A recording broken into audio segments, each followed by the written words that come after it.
మెదక్ జిల్లా వెల్దుర్తి మండల కేంద్రంలో సర్దార్ సర్వాయి పాపన్న జయంతి వేడుకలు ఘనంగా నిర్వహించారు. సర్దార్ సర్వాయి పాపన్న 374 జయంతి సందర్భంగా స్థానిక గౌడ సంఘ నాయకులు సర్దార్ సర్వాయి పాపన్న చిత్రపటానికి పూలమాలలు వేసి ఘనంగా నివాళులర్పించారు. బడుగు బలహీన వర్గాల నాయకుడు సర్దార్ సర్వాయి పాపన్నని కుల వృత్తిని నమ్ముకొని జీవనం సాగించిన సర్దార్ సర్వాయి పాపన్న సేవలు మరువలేనివని సందర్భంగా వారు అన్నారు. సర్దార్ సర్వాయి పాపన్న పోరాట స్ఫూర్తిని కొనియాడారు. ఆయనను యువత స్ఫూర్తిగా తీసుకోవాలని సూచించారు. ఈ కార్యక్రమంలో మాజీ వైస్ ఎంపీపీ సుధాకర్ గౌడ్, మాజీ single window chairman Shekhar Goud, society director Krishna Goud, Shiva Goud, జగ్ శంకరయ్య, దుర్గా గౌడ్, డాక్టర్ వెంకటయ్య, సహకారం శ్రీనివాస్ గౌడ్, గౌడ సంఘ నాయకులు, కార్యకర్తలు పాల్గొన్నారు.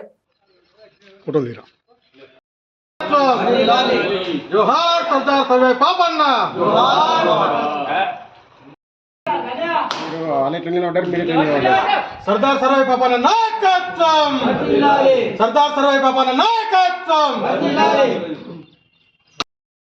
పాపన్న జయంతి 374వ జయంతి సందర్భంగా ఇక్కడ మన వెల్దుర్తి గౌడ సంఘం రేణుకా ఎల్లమ్మ టెంపుల్లో సమావేశమైనం. ఈరోజు ఆయన చిన్నతనంలో తన తండ్రి చనిపోయినాడు.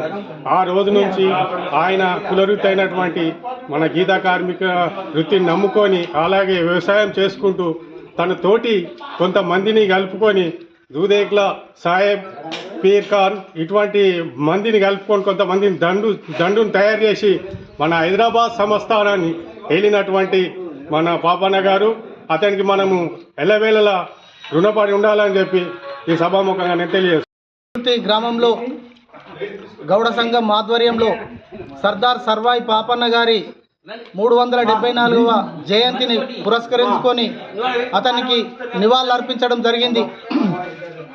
ఎందుకంటే అతడు ఒక బీసీ బిడ్డ. మన బీసీలందరికీ కూడా ఒక ఉన్నతమైన సముచితమైన స్థానం కల్పించినటువంటి వ్యక్తి.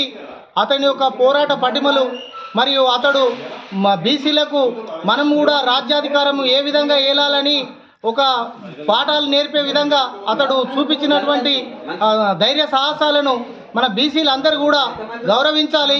మరి ఇప్పుడు కూడా అతడిని ఆదర్శంగా తీసుకొని మన అందరం కూడా బీసీలు ఏకమై మరియు బీసీ బిడ్డలను మనము ఒక రాజ్యాన్ని పరిపాలించే విధంగా కూడా మనం అందరం కూడా ఉండాలని చెప్పేసి నేను కోరుకుంటున్నాను.